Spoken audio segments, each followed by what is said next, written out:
Hello, welcome back to my channel. आज हम बात करेंगे modern form of consumer surplus, उपभोक्ता की बचत के आधुनिक रूप के बारे में, जिसे दिया था प्रोफेसर J.R. हिक्स ने। इसे हम अनादिमान वक्रों द्वारा उपभोक्ता की बचत की माप के रूप में भी जान सकते हैं। Measurement of consumer surplus through indifference curve. इसके साथ ही हम जानेंगे कि प्रोड्यूसर सरप्लस, उत्पादक अधिशेष क्या होता है। पहले दो वीडियो में हमने उपभोक्ता की बचत के अर्थ और मार्शल के व्यूज़ के बारे में जाना था।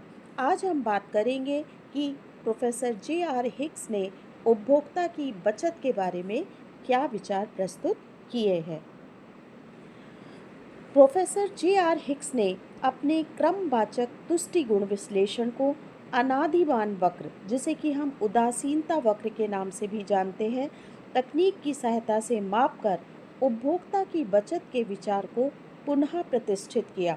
ये पुनः प्रतिष्ठित इसलिए कहा गया क्योंकि सबसे पहले मार्शल ने उपभोक्ता की बचत के बारे में अपने विचार प्रस्तुत किए गए थे। इसके अंतर्गत उदासीनता वक्र विश्लेषण के द्वारा वस्तु के मूल्य तथा उपभोक्ता की मौद्रिक आय में परिवर्तन होने के परिणाम स्वरूप उपभोक्ता की बचत पर पड़ने वाले प्रभाव का अध्ययन किया जाता है। अर्थात जब वस्तु के मूल्य में परिवर्तन होता है, कमी होती है या वृद्धि होती है तथा उपभोक्ता की आय में, इनकम में भी परिवर्तन होता है, तो उपभोक्ता की बचत पर उसका निगेटिव प्रभाव पड़ता है या पॉजिटिव प्रभाव पड़ता है। इसका अध्ययन इसके अंतर्गत किया जाता है। हिक्स ने मार्शल द्वारा प्रतिपादित उपभोक्ता की बचत के विचार की प्रमुख मान्यता, उपयोगिता मापनीय है, को दूर करने का प्रयास किया। मार्शल ने बताया था कि उपयोगिता को हम माप सकते हैं, पर हिक्स का मानना है कि तटस्थता वक्र विश्लेषण के द्वारा, इंडिफरेंस कर्व एनालिसिस के द्वारा उपभोक्ता की बचत की व्याख्या करने में तुष्टि गुण को परिमाणात्मक रूप से मापने की आवश्यकता नहीं पड़ती है। दूसरा, मार्शल ने मुद्रा की सीमांत उपयोगिता, मार्जिनल यूटिलिटी को स्थिर माना।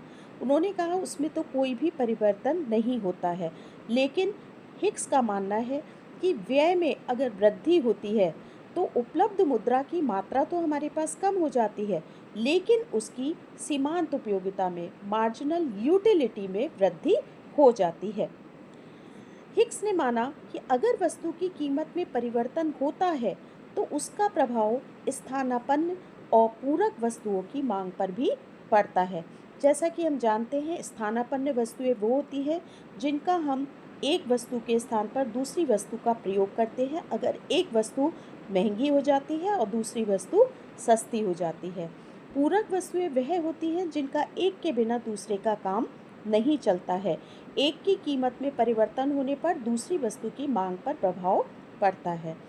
हिक्स का ये भी मानना है कि किसी वस्तु की कीमत कम होती है अगर, तो उपभोक्ता पर उसके दो प्रभाव होते हैं। वस्तु की कीमत अगर कम होती है तो वस्तुओं की अधिक मात्रा क्रय की जाती है। अगर वस्तुओं की कीमत कम हो जाती है तो हम वस्तुओं की अधिक मात्रा को क्रय करते हैं, किसी या उसको किसी अन्य वस्तु के स्थान पर प्रयोग कर सकते हैं जिसकी कीमत कम नहीं हुई है। दूसरा, उन्होंने बताया है कि अगर वस्तु की कीमत कम होती है तो वस्तु पहले से सस्ती हो जाती है तथा व्यय भी हमारा पहले से कम हो जाता है और वास्तविक आय हमारी बढ़ जाती है। दोनों ही स्थिति अगर देखी जाए कि अगर वस्तु की कीमत कम है, वस्तुओं की अधिक मात्रा क्रय की जाती है, तो उसमें भी उपभोक्ता को लाभ होता है। अगर वस्तु की कीमत कम होती है, वस्तु सस्ती होती है, व्यय पहले से कम होता है, उपभोक्ता की वास्तविक आय बढ़ जाती है, तो दोनों ही स्थिति में उपभोक्ता बेहतर स्थिति में होता है। कीमत की कमी से उपभोक्ता को प्राप्त होने वाले लाभ को मौद्रिक आय के रूप में जब हम व्यक्त करते हैं तो उसे ही उपभोक्ता की बचत कहते हैं। अब हम इसे एक डायग्राम के माध्यम से समझने का प्रयास करते हैं। ओ एक्स पर एक्स वस्तु को दिखाया गया है, ओ वाई पर वाई वस्तु को दिखाया गया है। IC1 के टी बिंदु पर उपभोक्ता संतुलन की स्थिति में है तथा IC2 के के बिंदु पर उपभोक्ता संतुलन की स्थिति में है। एक्स वस्तु की उपभोक्ता ओ एम मात्रा देने के लिए पहले पी आर कीमत देने को तैयार था, क्योंकि उसे बाजार कीमत का पता नहीं था। बाद में कीमत रेखा के अनुसार खरीदने का जब अवसर उसे मिलता है तो वो तटस्थता वक्र IC2 के बिंदु पर संतुलन की स्थिति में होता है। अब वो एक्स वस्तु की ओ एम मात्रा को पी एस मुद्रा के द्वारा ही खरीदता है। IC1 के टी बिंदु पर वह एक्स वस्तु की ओ एम मात्रा के लिए उपभोक्ता पी आर मुद्रा को देने को तैयार था, पर वास्तव में उसे कितनी मुद्रा देनी पड़ती है?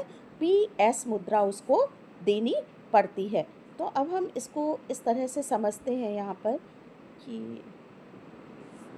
कि अब देखिए, इसलिए पहले वो मुद्रा देने को तैयार था PR, फिर वो देता है PS ही उसे देनी पड़ती है। तो इन दोनों का जो अंतर होगा PR माइनस PS, यानी SR और KT, यही हमारी होगी उपभोक्ता की बचत। इसको हम कहेंगे SR, या KT जो होगी वो हमारी उपभोक्ता की बचत कहलाएगी। उत्पादक अधिशेष। अब हम जानते हैं कि प्रोड्यूसर सरप्लस क्या होता है। उत्पादक अधिशेष उस मूल्य को बताता है जो उत्पादकों को लेन देन से प्राप्त होता है।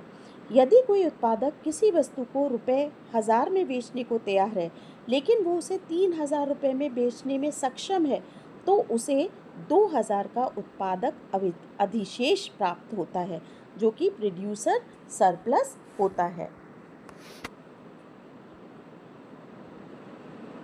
इसी तरह से आगे इसको हम एक डायग्राम के माध्यम से देखने का प्रयास करते हैं कि OX पर मात्रा को दिखाया गया है, OY पर मूल्य को दिखाया है। जैसे जैसे मूल्य बढ़ता है, अधिक माल के उत्पादन को प्रोत्साहन मिलता है, जिससे उत्पादक अधिशेष बढ़ता है। आपूर्ति वक्र में हम देखें तो परिवर्तन सीधे उत्पादक अधिशेष से संबंधित है।